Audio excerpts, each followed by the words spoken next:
Dear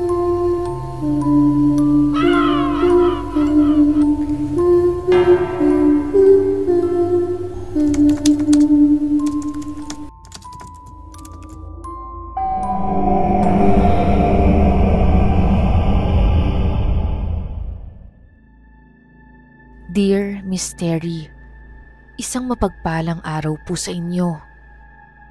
Ako po ay isang avid listener ninyo na palaging nakikinig at nag-aabang ng inyong mga nakakakilabot na istorya. Simula po nang malaman ko ang channel nyo, hindi ko na po pinapalagpas ang mga ina-upload nyo. At katulad ng iba nyong tagapakinig, nais ko rin pong magbahagi ng aking kwento. Bago nga po pala ang lahat, tawagin niyo na lamang po ako sa pangalang Rhea. Laking probinsya po ako, kaya bata pa lamang ako ay pangarap ko ng maiahon ng pamilya ko sa kahirapan. Sa probinsya po namin, dalawa lang ang pwedeng sapitin kapag ikaw ay mahirap. Ang mamatay sa gutom o ang magtrabaho para mabuhay. Kaya kahit anong trabaho basta makakaahon ng pamilya ko sa hirap, pinasok ko na hanggang sa magkaroon ako ng oportunidad na makapag-abroad. At hindi ko alam na dito pala magaganap ang kwentong aking ibabahagi sa inyo ngayon. Ako nga po pala ulit si Rhea. At ito po ang aking kwentong kababalaghan.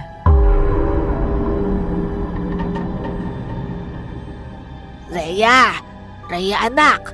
Nasaan ka? Agad kong nabitawan ang plato na hinuhugasan ko.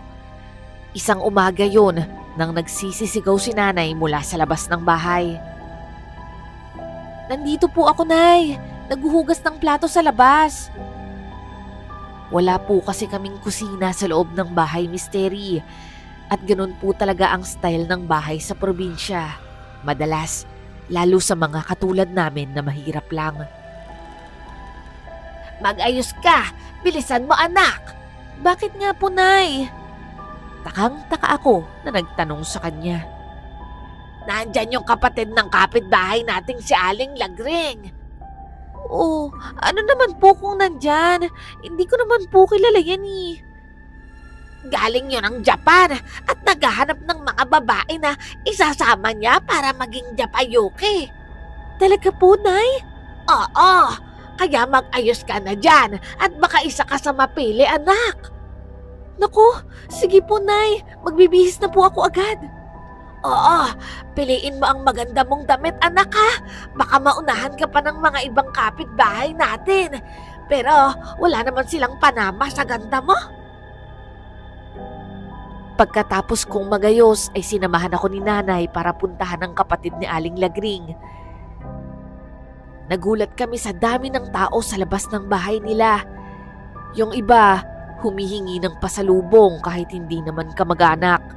Habang yung iba namang kababaihan, nagbabaka sakali ring makukuha sila at makakasama papuntang Japan. Ay naku, yung makikinis ang hanap ko at may itsura ha. Ang sigaw ng boses ng isang bading sa gitna ng mga tao. Diyos ko naman, hindi naman porket mga babae kayo pwede na agad mag-Japayuki. Mamimili muna ako.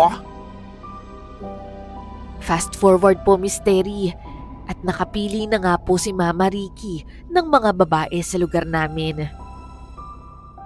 Ako nga po yung isa doon.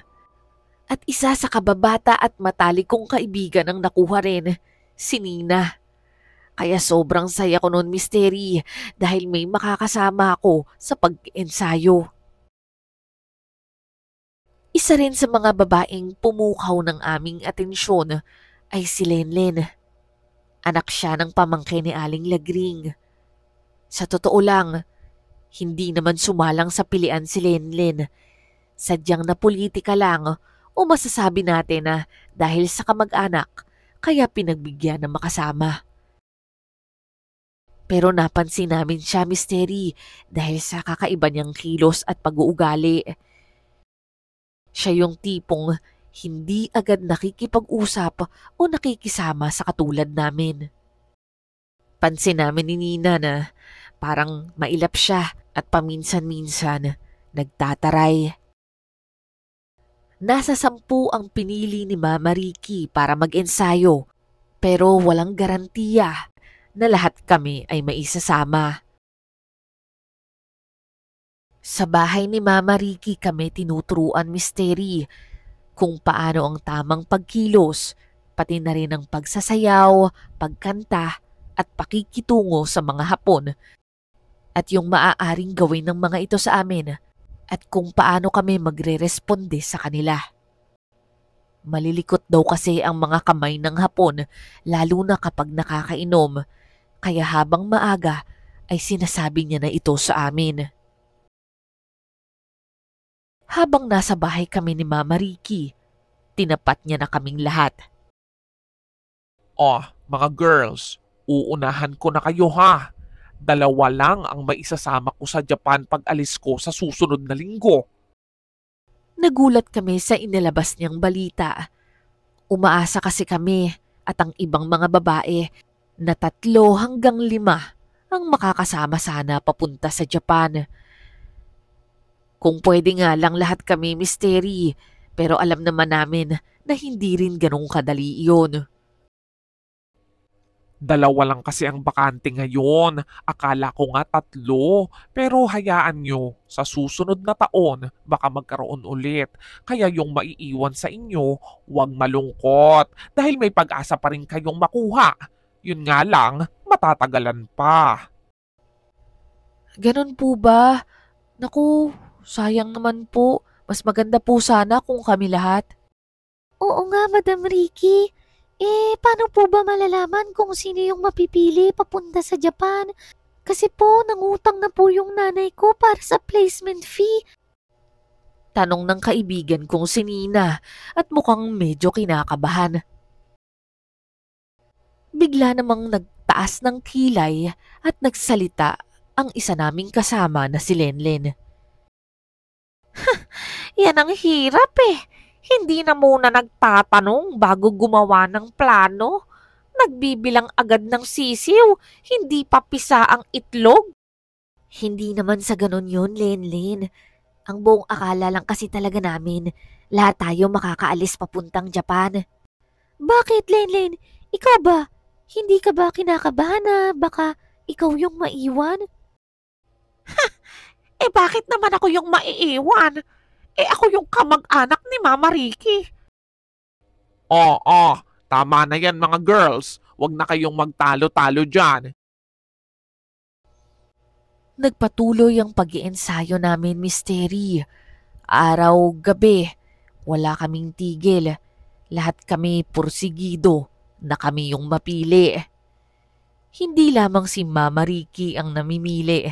Meron pa siyang isang kasama na mas mataas ang posisyon. Para bang mga judges sila sa amin at sinusuri nila ang bawat kilos at pag-uugali namin.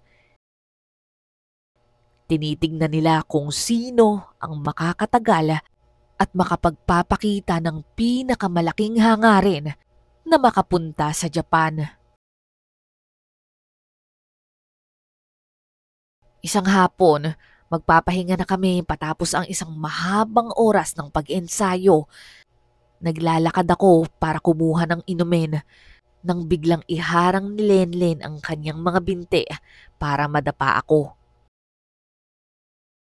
Misteri, natalisod ako at halos masubsob sa sahig. Kitang-kita ko ang ginawang yun ni Lenlen. Intentional, sinadya. Napakasama talaga ng ugali mo, Lenlen. Inaano ba kita? Kasalanan ko ba kung tanga ka? Talaga? Kung ako tanga, ikaw ang itim naman ng sigo mo at tuhod, no? Aba, anong gusto mong sabihin na maputi ka sa akin? Wow, obvious naman, no? Tingnan mo nga yung balat nating dalawa. Alam mo, sa ating dalawa, mas ikaw pa yung mukhang taga-tanim sa bukid. Nakita ko na nagtawanan ng ilang mga babae na nakatingin sa komosyon namin. Lumapit naman bigla si Nina sa aming dalawa at pumagitna. Tama na yan, Rhea at Lenlen. Aba, baka gusto niyong wala ni isa sa inyo ang makapunta ha? I-disqualify ko kayong dalawa. Gusto niyo ba? Abay, nakakalimot ba kayo? Nasa Pinas pa lang kayo. Lumalaki na agad ang mga ulo ninyo. Pasensya na po, Mama Ricky. Kasi po itong si Lenlen Kitang-kita ko po, bigla po akong tinalisod. Nakita mo pala bakit hindi mo iniwasan? Huwag ka nang magmaang-maangan, Lenlen. Kitang-kita ko. Yung paa mo bigla mong hinarang nung daraan si Rhea. Abay, mukhang wala kayong balak itigil kahit nasa harapan niyo na ako. Pasensya na po talaga, Mama Ricky. Hay nako, o siya sige. Magsiuwi na kayo para makapagpahinga. Bukas, agahan nyo ha, para mahaba-haba ang rehearsal natin. Sa aming tatlo misteri, tanging si Lenlen lang ang hindi humingi ng paumanhin kay Mama Ricky. Tanging masasamang titig at naglalakihang mata ang binigay niya. Habang naglalakad kami ni Nina pauwi sa bahay, hindi naman maiwasan na pag-usapan namin si Lenlen. Bakit kaya ganun ang ugali nung Lenlen na yun? Kaya nga parang malaki yung galit sa mundo. Parang napaka-insecure niya. Alam naman na siya yung isa sa makukuha. Ano pa bang gusto niya? Baka naman naiinggit lang sa'yo kasi ikaw yung pinakamadalas na purihin ni Mama Ricky. Di ba napansin mo, sa tuwing nagre-rehearsal tayo, ikaw lagi yung binabati niya. Sinasabi ni Mama Ricky, ang galing-galing mo daw. Talaga? Parang hindi ko naman masyadong napapansin yun. Pakipot ka pa. Sa ating lahat, di ba? Ikaw yung bidang-bida sa kanya. At saka, tanggap naman namin Ikaw talaga yung pinakamaganda, pinakamakinis at pinakamaputi. Alam mo, hindi lang naman yun yung basehan para matanggap. Kaya nga ginagalingan ko ng sobre kasi gustong-gusto ko talagang makatulong para umasenso na yung buhay namin. Pero ewan ko ba, itong Lenlen parang ang laki-laki ng galit sa akin. Kasi nga, natatalbugan mo siya. Natatalbugan ko siya. Halos lahat naman tayo natatalbugan siya, no? Tignan mo naman yung siko at tuhod niyang itim-itim. Hindi lang naman ako yung maputi sa atin. Halos lahat tayo makikinis. Siya lang naman talaga yung maitim yung siko at tuhod sa atin di ba? At saka, baka nga maitim din yung batok niya Natatakpan lang nung mahaba niyang buhok. Grabe ka naman, Rhea. Mabait din naman siya Sa'yo mabait siya, pero sa akin hindi. Pero alam mo, sana talaga dalawa na tayong makuha ng sabay, no? Kaso, parang isa lang sa atin talaga yung mapipili Kasi, sigurado na si Lenlen, di ba? Dahil kamag-anak siya. Hindi ko rin alam. Hindi naman siguro ganun si Mama Ricky. Siyempre, kung sino yung pipilian niya, yun talaga yung pinakamagagaling, di ba? Sana nga, Rhea. Gusto ko na ding makaalis Dahil alam mo na, nakapangutang na sila nanay at tatay Kaya nga galingan na lang natin ha. Oo naman, ginagalingan ko rin. Lumipas ang mga araw misteri at lalong naging masungit ang pakikitungo sa akin ni Lenlen. Para bang nagseselos na siya sa atensyong ibinibigay sa akin ni Mama Ricky dahil nahahalata na rin niya na ako ang nagiging paborito nito. Habang nag-aayos kami ng mga gamit namin, narinig kong nagpaninig na naman si Lenlen. Dami talagang sip-sip dito. Makatapak lang sa Japan. Painosente pa kunwari, pero sumisip-sip naman. Teka, ako ba yung pinaparinggan mo, Lenlen? Aba, mukhang tinamaan ka. Kanina ka pa Kung may problema ka sa akin, sabihin mo agad.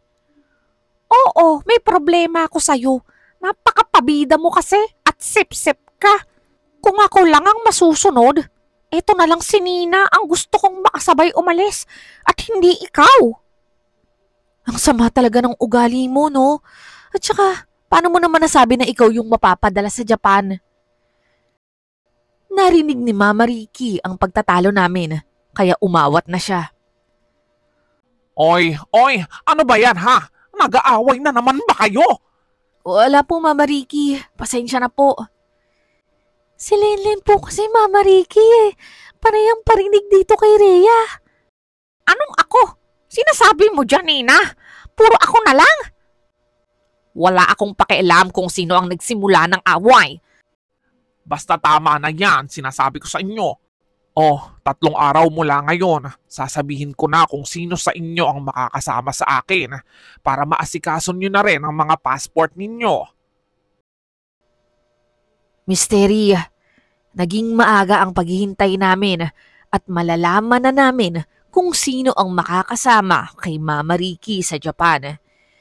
Tuwang-tuwa kami ni Nina habang pauwi. Sa wakas, matutupad na rin ang pinapangarap namin na pag-angat para sa pamilya. Habang naglalakad, napansin kong gulo-gulo ang buhok ni Nina marahil sa labis na pagka-excite. Huy, Nina, ano ba yung buhok mo? Parang pugad ng ibon na. Ay, hindi ko pa pala nasuklay. Sabay hanap ng suklay sa kanyang bag. Ano ba yan? Naiwan ko pa ata sa bahay nila, Mama Ricky. Pahiram muna ng brush mo, Rhea. Ay sige, ito dalawa naman yan. Sa'yo na yung isa. Talaga? Napakabait mo talaga, Rhea. Ano ka ba? Parang naluluha ka dyan. Wala. Baka tears of joy lang to. Kasi malapit ka nang umalis papuntang Japan. Ano ka ba? Dalawa tayong pupunta dun. Huwag kang mag-alala. Sana nga. Kasi nababao na sa utang yung magulang ko eh. Ang buong akala talaga nila makakaalis agad ako. Kaya ang dami na nilang pinamiling mga gamit ko. Kumuha pa nga sila ng inahing baboy para panghanda sa pag-alis ko. Bakit kasi hindi mo sinabi sa kanila na hindi pa naman sigurado? Hindi kasi hindi ko magawang sirain yung saya nila eh. Parang pag nakikita ko na masaya sila at excited, nawawala yung pagod ko. Ay nako, pero basta, manalig lang tayo. Tayong dalawa ang pupunta sa Japan, okay? At saka, mas magaling ka naman talaga dun kesa kay Lenlen, no?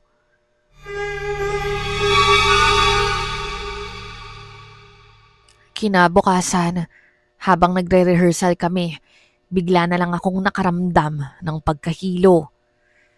Agad akong umupo at inalalayan ni Nina. Lahat sila ay nagtaka sa mga kilos ko, kaya napatigil ang rehearsal namin. Hindi ko nagustuhan ang pagtingin sa akin ni Lenlen habang nakataas pa ang kilay niya. Rhea, ano bang nangyayari sa'yo? Ewan ko ba, baka sa sobrang init lang. Uminom ka nga muna ng tubig. Inabutan niya ako ng isang basong tubig, pero habang nilalago ko ito, ay bigla siyang nagsalita. Parang ang baho yata. May naaamoy ka ba? Ha? Wala naman. Grabe ka. Nag-deodorant naman ako, no? Hindi. Parang amoy malansa. Parang nabubulok na karne. Suminghot-singhot ako, pero wala naman akong naaamoy. Hanggang pati si Lenlen ay napansin na rin ito. Ano ba yan? Anong amo yun? Grabe, ang baho! Sigurado ka ba, Nina, na may amoy mabaho? Parang wala kasi talaga akong naaamoy. Oo, Rhea. May mabaho talaga. Hanggang sa isang malakas na sigaw ang bigla niyang binitiwan, Misteri. Nagulat ako sa pagkakasigaw niya, diretso sa mukha ko. Ay! Uy, ano ba yun? Nakita ko na nanlaki ang mga mata ni Nina habang nakatitig sa tainga ko. Kumuha siya ng tissue at inilagay sa butas ng tenga ko. Nang binigay niya ito sa akin, doon na namin nakita kung ano ang naaamoy niyang mabaho. Isang luga, Misteri, na galing sa mismong tenga ko. Patuloy ang pagtulo nito kahit ilang punas na ng tissue ang ginawa ni Nina. At nang makita ito ni Lenlen, ay napasigaw siya mula sa kinauupuan niya. Kadiri! Ano yan? Luga? Narinig yun ni Mama Ricky at agad siyang lumabas sa kanyang kwarto. Ano na naman yan? Nag-aaway na naman ba kayo? Nang makita niya ang dami ng luga na tumutulo sa aking tenga, napatili rin siya at mas malakas pa sa sigaw ni Lenlen at ni Nina. Agad niya akong dinala sa ospital at doon binigyan ako ng antibiotic. Hindi rin may paliwanag ng maayos ng doktor kung ano talaga ang dahilan ng luga sa tenga ko. Pinauwi muna ako ni Mama Ricky pagkatapos sa ospital. Sina Nina at Lenlen at iba pang mga kasama namin ang magre-rehearsal na lamang daw habang nagpapahinga ako. Nakita ko na sobra ang lungkot sa mukha ni Nina, habang si Lenlen naman ay parang ngingisi-ngisi pa. Oh, bakit parang umiiyak ka naman, Nina? Hindi naman malala yung sitwasyon ko. Hindi naman sa ganun. Kaso kasi, hindi ka makakasama sa huling rehearsal natin. Ano ka ba? Okay lang ako. Basta, galingan mo ha, para masapawan mo yung Lenlen na yan. Ngumiti lamang siya sa akin na parang sumasang-ayon sa sinabi ko. Tinulungan ako ni nanay na makauwi sa aming bahay upang makapagpahinga. Kitang-kita ko sa mukha ng kaibigan kong si Nina ang labis na pag-aalala nito sa akin. Sinuklian ko na lang ito ng isang matamis na ngiti upang magkaroon siya ng lakas ng loob. Buong araw akong nagpahinga at nakahiga sa aking kama. Hanggang sa kinabukasan, isa-isa kaming pinag-perform ni Mama Ricky. Pang-apat ako sa sasalang at mauuna ako kay Nina at Lenlen. Doon ko lang napansin na may mga Hapon na palang nanonood sa amin sa bahay ni Mama Ricky. Tuwang-tuwa ang mga Hapon habang rumaraham pa ako. Masaya pa ang mga itong nagiinuman habang isa-isa nilang tinatapon ang mga baso nila sa sahig.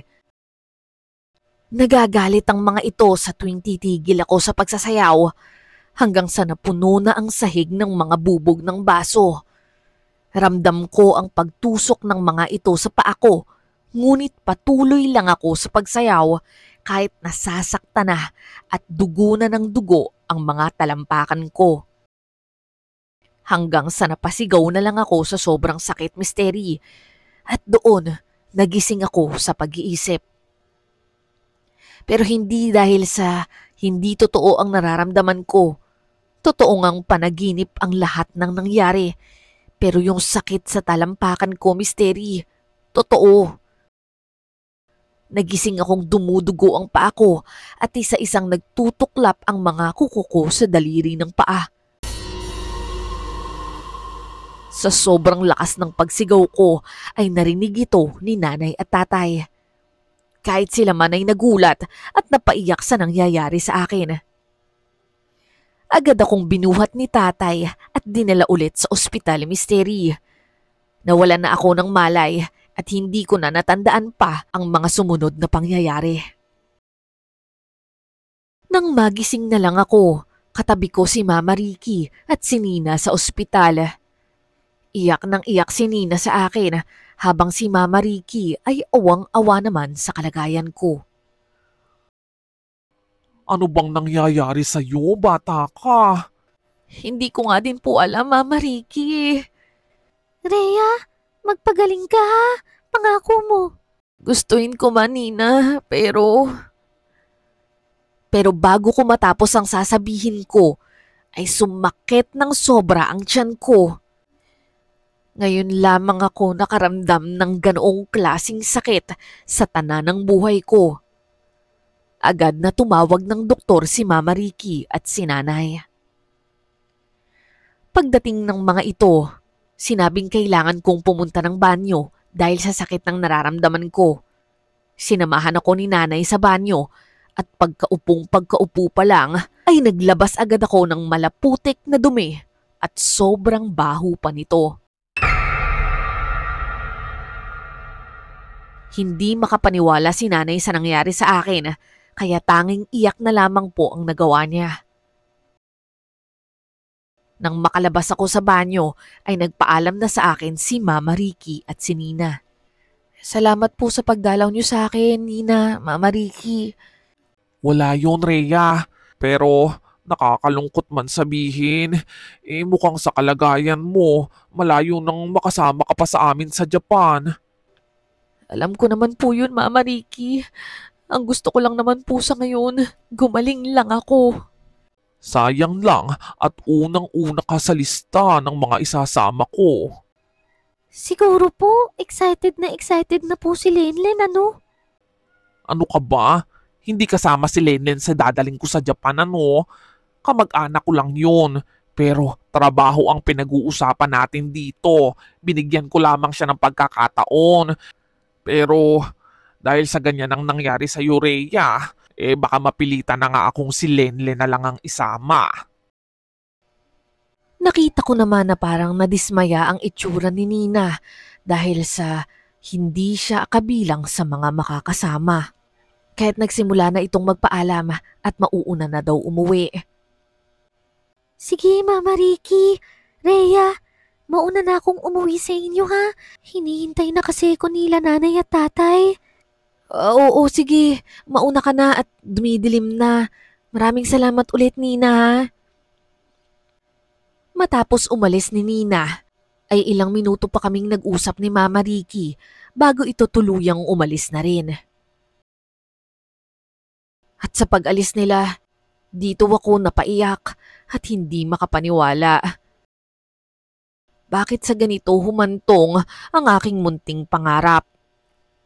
Nagsisikap lang naman ako para maiahon sa hirap ang aking pamilya. Pero ano ba tong nararanasan ko?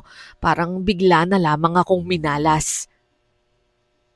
Pero tinatagan ko yung loob ko at nagdasal na lang ako ng maigi sa Panginoon na kahit na anong mangyari, sana pagalingin niya ako para kahit hindi man ako makaalis papuntang Japan, makapagtrabaho pa rin ako at makatulong sa aking pamilya.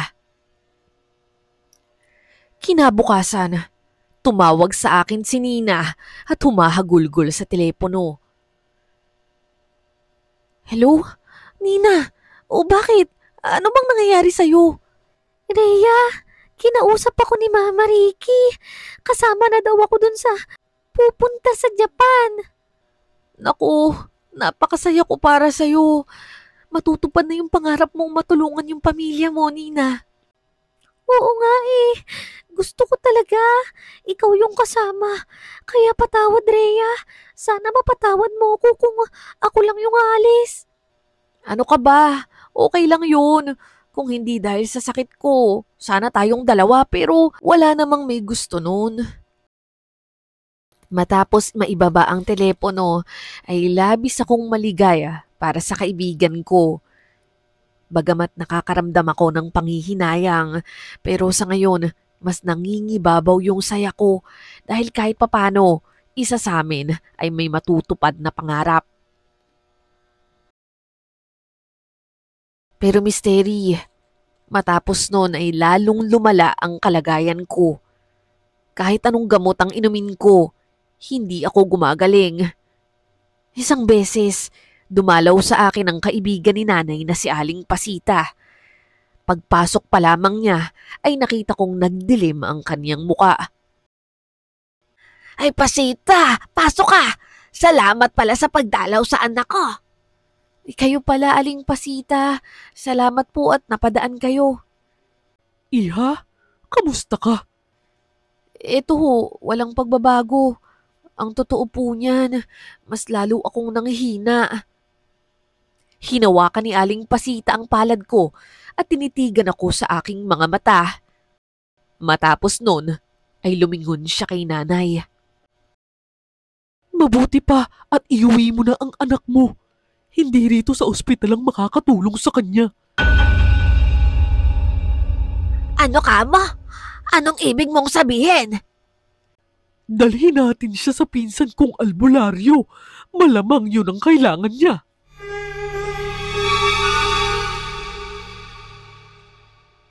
Dahil doon, inasikaso agad ni nanay ang mga papeles at bayarin sa ospital at inilabas niya agad ako mula rito. Nais niyang gawin lahat at subukan lahat ng makakaya para lamang gumaling ako. Matapos ang masusing pagsusuri ng albularyong si Mang Edgardo, napag-alaman nila na ako'y biktima nga ng isang matinding kulam.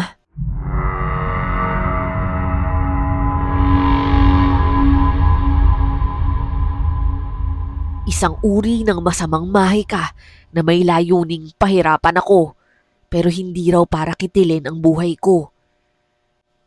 Isa lamang ang naisip ko na nakaalitan ko, Misteri, si Lenlen.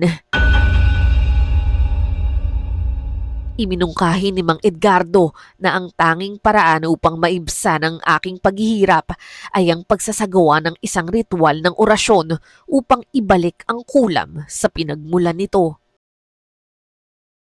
Isang gabi sa isang tahimik na silid sa aming tahanan, inihanda ni Mang Edgardo ang mga kakailanganing gamit para sa ritual.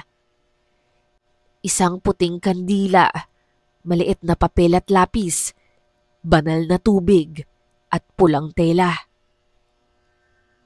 Habang nakaupo ako sa gilid, sinindihan ni Mang Edgardo ang kandila at isinulat sa papel ang mga salitang hindi ko maintindihan. Inusal niya ng 9 na beses ang orasyon. Bawat ulit ay may taimtim na panalangin at konsentrasyon. Matapos nito, tiniklop niya ang papel sa hugis at sulok, itinubog sa banal na tubig, pinatuyo at ibinalot sa pulang tela. Ang talismang ito ay ipinayo niyang dalhin ko palagi upang magsilbing proteksyon laban sa masasamang elemento at upang mapawi ang epekto ng kulam.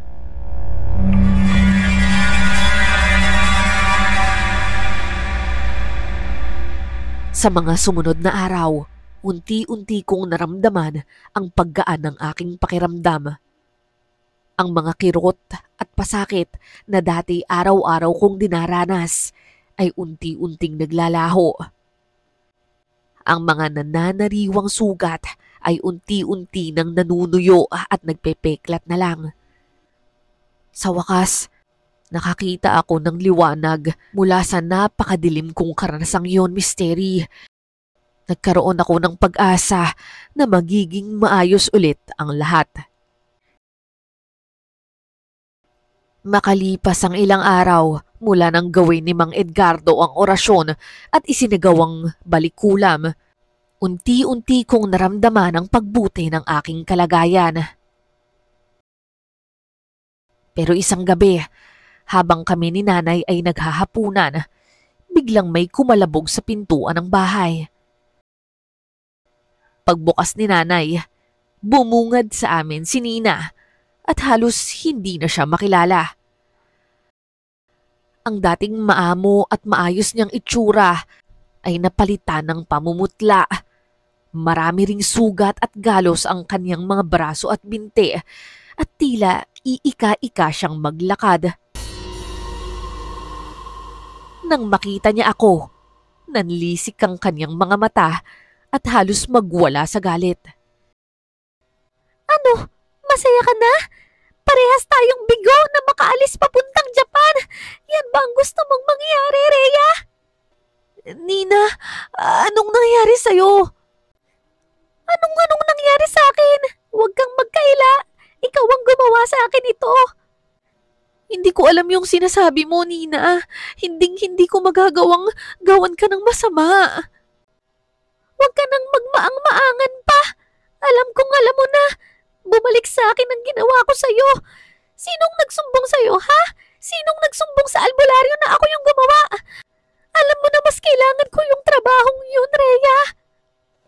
Misteri, Sa pagkakataong yun, ay doon ko lamang lubusang naintindihan ang lahat at labis akong nanlumo sa kanyang mga sinabi. Dito ko napagtanto na si Nina ang gumawa sa akin ng kulam. Ang mismong matalik kong kaibigan ang nagpahirap at nagpasakit sa akin. Hindi ko inaasahan na aaminin niya ito sa ganitong paraan. Pero hindi ko magawang magalit sa kanya, Misteri, sa kabila ng lahat. Hindi ko rin maintindihan yung sarili ko. Kahit habang sumisigaw na siya sa galit, parang napuno ako ng awa at kalungkutan para sa kanya. Nina, maniwala ka. Ni hindi nga sumagi sa isip ko na ikaw yung gagawa nito. Ang buong akala ko, si Lenlen yun. Di ba? Siya yung galit na galit sa akin.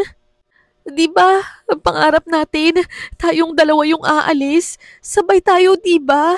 Pero, bakit mo nagawa sa akin yun? Dahil desperado na ako. Wala na akong ibang maisip na paraan para makapunta sa Japan. Alam mo na kailangan yun ng pamilya ko. Sana naman maintindihan mo. Maintindihan? Paano ko maiintindihan? Ang tindi ng mga sakit na naramdaman ko na binigay mo sa akin. Rhea, hindi ko kontrolado kung ano yung sakit na mararamdaman mo. Ginawa ko ang lahat para hindi ka lubusang maghirap. Hindi naman kita pinapatay, di ba? Okay ka naman ah. Tingnan mo, gumaling ka nga. At kapag magaling ka na, marami ka pang pagkakataon dahil maganda ka at napakahusay mo. Maraming magkakandara pa para makuha ka papuntang Japan ulit. Pero ako, wala na akong pag-asa. Hindi ako kasing galing mo. Matapos niyang masabi ang mga yon, ay bigla na lang siyang tumalikod at tumakbo palayo ng humahagulgol. Agad ko namang ipinatawag si Mang Edgardo at hiniling na itigil ang sinasagawang balikulam. Ipinangako niya na gagawa siya ng ritual upang putulin ang koneksyon ng kulam sa amin pareho. Matapos noon, nabalitaan kong unti-unti nang gumaan ang lagay ni Nina. Sa loob ng ilang buwan ay pareho kaming nanahimik at pinagpatuloy ang aming buhay sa magkahiwalay na direksyon. Hindi na kami nagkausap pa mula noon at napakabigat noon para sa akin. Makalipas ang ilang buwan, muling lumapit sa akin si Mama Ricky. Rhea, kamusta ka na? Okay naman ako, Mama Ricky. Salamat sa Diyos, bumalik na sa dati yung kalusugan ko. Alam mo, kaya kita talaga kinausap ulit eh. May opening ulit sa Japan para sa mga entertainers. Ano, interesado ka ba? Talaga, Mama Ricky? Oo naman. Sobrang interesado pa rin ako. Hindi na ako nagdalawang isip. Muling nabuhay ang aking mga pangarap, Misteri. Araw-araw akong nag-ensayo ng sayaw at kanta. Nag-aral din ako ng basic Japanese phrases. Hindi ako pumapalya sa mga rehearsal at practice. Hanggang sa dumating ang araw na inanunsyo na nga ni Mama Ricky na opisyal na akong kasama papuntang Japan. Napakasaya ko dahil sa wakas ay matutupad na ang aking pangarap para sa aking pamilya. Sa Japan, doon nga ay nagtrabaho ako bilang entertainer sa isa sa mga bar sa Tokyo. Kasama ko sina Mama Ricky at ilan pang Pinay na mga entertainers tulad ko. Bagamat mahirap at maraming pagsubok, ay masayang-masaya ako dahil kita ko na unti-unti nang natutupad ang mga pangarap ko. Bawat buwan ay nagpapadala ako ng higit pa sa sapat para sa pamilya ko.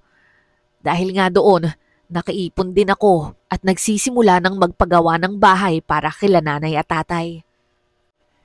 Isang gabi, napagpasyahan namin nila Mama Ricky na kumain sa labas. Sa isang maliit na restaurant, habang kami ay nagkakasiyahan, dumating ang isang grupo ng mga Pinoy. Tinawag ni Mama Ricky ang isang babae mula sa grupo, si Madam Susan, isang recruiter at talent agent din. Kasama niya ang 3 babae. Pero misteri, laking gulat ko nang makita ko si Nina. Mas lalo siyang gumanda ngayon, mas maayos ang pananamit at mukhang nagtatrabaho rin dito sa Japan. Ito ang unang pagkakataon na muli kaming nagkita. Habang nagkakakwentuhan at nagkakasiyahan, hindi ako halos makakibo.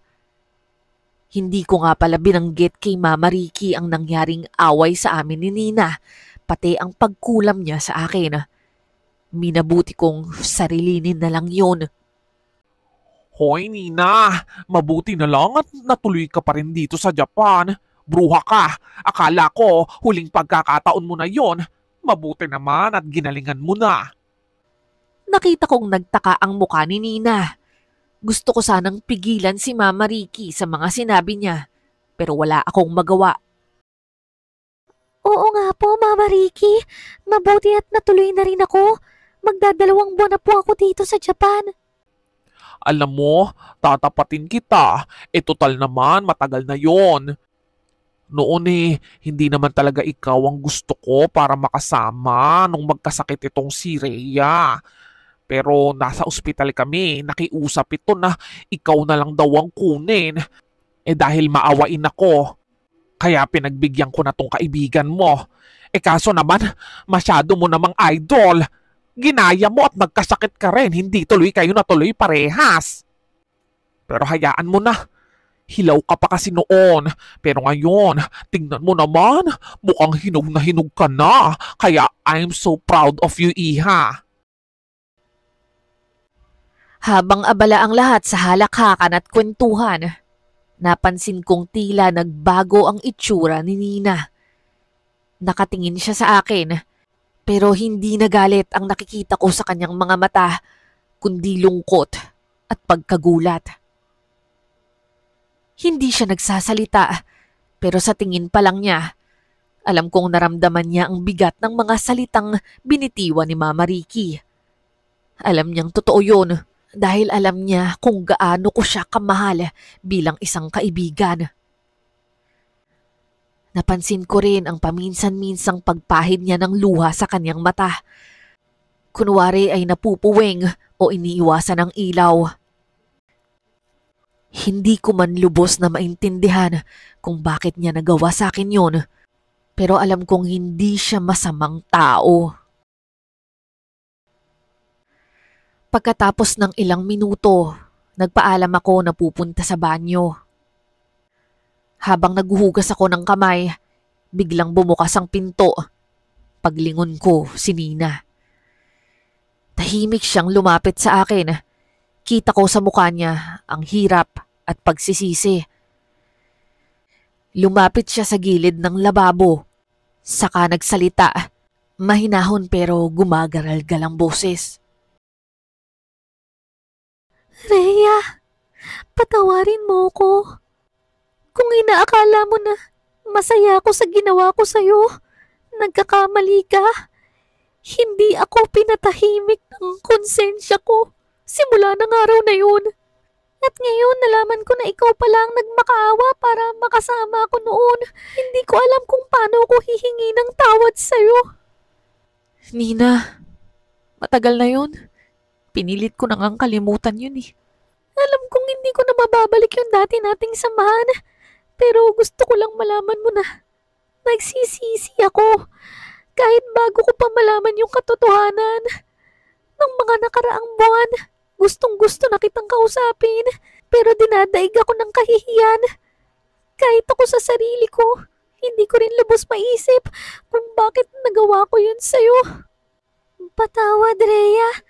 Pero kung hindi mo ko mapapatawad, okay lang. Naiintindihan ko.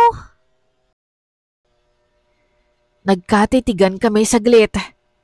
Niyakap ko siya. Pinaramdam ko sa kanya na pinatawad ko na siya kahit napakasakit ng ginawa niya sa akin. Sa ngayon, mas gusto ko na lang na maging malaya yung puso ko. At masaya rin ako na napagtanto niya yung pagkakamali niya. Mystery, hindi na bumalik ang dati naming pagkakaibigan. Wala nang kwentuhang parang magkapatid. Wala na ring tawanan na parang walang hangganan. Pero masaya na rin ako sa ganito. Masaya ako na kahit na hindi na kami katulad ng dati, nagkaroon naman kami ng kapatawaran. Dahil sa huli, napatawad ko siya at napatawad na din niya ang sarili niya. At yun, Mystery, ay sapat na para ituloy ko ang aking pangarap. Malaya, magaan, at may baon na aral sa aking puso. Sa ngayon po, Mystery, ay hindi na po ako entertainer sa Japan. Matapos po ang 8 taong pagtatrabaho ko roon, ay nagdesisyon po akong umuwi at dito na lamang magtayo ng isang maliit na negosyo sa aming probinsya. Dito ko na rin nakilala ang napakasipag at napakabait kong asawa. Hindi man ako pinalad na umasenso gaya ng iba na nagpunta sa Japan. Pinalad naman ako sa aking asawa. Dahil sa aking maliit na negosyo at dahil sa kanya, ay naging komportable ang buhay ko at ng aking mga anak. Patuloy pa rin akong sumusuporta kila nanay at tatay at sa mga kapatid ko. At ang huling balita ko ay si Nina ay nakapag-asawa ng hapon sa Japan. Ngunit 3 taon lamang ang nakalipas ay nagkahiwalay rin sila. Umuwi siya kasama ang kanilang 2 anak. At sa ngayon ay mukhang maayos naman ang kanilang pamumuhay. Dito na po nagtatapos ang aking kwento, Mystery. Hindi ko inakalang mararanasan ko ang ganitong klase ng sakit, hindi lang pisikal, kundi pati sa puso at damdamin. Pero sa kabila ng lahat, natutunan kong may mga sugat na hindi man tuluyang naghihilom, ay natuto tayong mamuhay kasama ang mga ito. Ngayon, mas pinipili kong magpatawad kaysa magkimkim ng galit. Mas pinipili kong ipagpasalamat ang mga taong naging bahagi ng landas ko, mabuti man o masama, dahil sila rin ang nagtulak sa akin para tumibay at lumaban. Sa huli, ang pinakamahalagang aral na natutunan ko, mas mahalaga pa rin ang kapayapaan sa puso kaysa sa anumang tagumpay. At ang pagpapatawad ay hindi lamang para sa kanila, kundi para rin sa sarili nating paglaya. Maraming salamat po, Mystery, kung maibabahagi niyo man ang aking kwento sa inyong channel. Lubos po akong nagpapasalamat. More power and God bless po sa Misteryo sa Dilim TV.